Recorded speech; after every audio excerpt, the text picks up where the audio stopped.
What's up, fellas? How y'all doing, man? Y'all already know, bro. Freeway Savage back in the building, bro.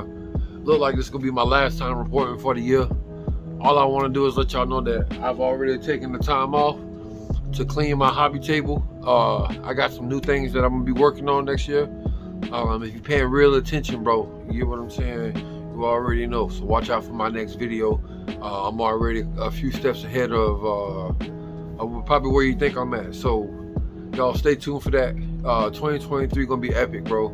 Our goals for 2023 is to keep pushing the front wheel drive class, keep racing, keep meeting new people, and we want to burn up the road. We want to go everywhere with it. We want to go up and down Florida. We want to take the front wheel drives out. We want to race everything. So thank y'all for checking me out this season, bro.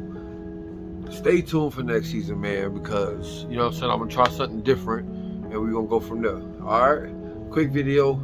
Hey, to all my front wheel drive racers, bro, keep your head up, man. Let's keep going, keep the movement going, bro. Go out there and talk to somebody and let them know that they ain't having fun racing remote control cars until they race a front wheel drive.